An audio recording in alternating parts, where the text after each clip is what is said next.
आज एक खुलासा करने वाला हूं। ये वो दस्तावेज है जिसे चुनाव आयोग 3 महीने से छुपा रहा है। यानी कि 2003 में बिहार में जो इंटेंसिव रिवीजन हुआ था उसकी गाइडलाइन है।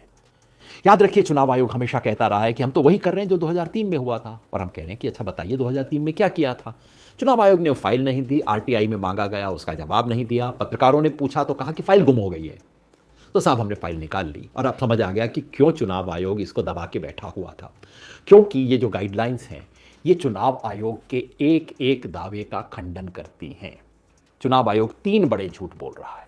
पहला झूठ ये है कि 2003 में भी एन्यूमरेशन हुआ था, लोगों ने एन्यूमरेशन फॉर्म भरे थे और 21 दिन के अंदर सब कुछ हो गया था।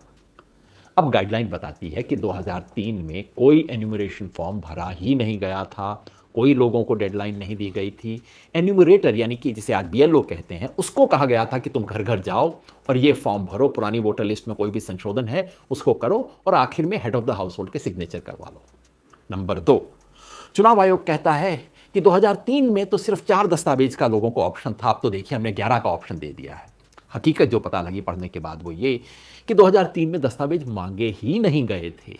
दस्तावेज केवल उन लोगों से मांगे गए थे जिनके बारे में शक था कि वो अपनी आयु ठीक नहीं बता रहे हैं या अपना ऑर्डिनरी रेजिडेंस गलत बता रहे हैं, और किसी से कोई दस्तावेज नहीं मांगा गया था। नंबर 3, चुनाव आयोग कहता है कि जो 2003 की लिस्ट में थे उनकी तो नागरिकता की जांच हो चुकी है, बाकी लोग दस्तावेज दें। गाइडलाइन पढ़ के पता लगा कि 2003 में नागरिकता की कोई जांच नहीं की गई थी, बल्कि पैरा 32 में स्पष्ट निर्देश दिया गया है कि एन्यूमरेटर का यह काम नहीं है कि वो नागरिकता की जांच करे। नागरिकता का प्रमाण केवल तभी मांगा गया जब कि कोई ऑब्जेक्शन आया हो या ऐसा इलाका हो जिसको सरकार घोषित करे कि यहां बहुत ज्यादा विदेशी रहते हैं और उस इलाके में कोई नया व्यक्ति आए या जिसे सरकार खुद विदेशी घोषित कर चुकी हो। मतलब कि चुनाव आयोग का एसआईआर का जो सारा दावा है कि 2003 की प्रक्रिया को हम दोहरा रहे हैं वो बिल्कुल झूठ है।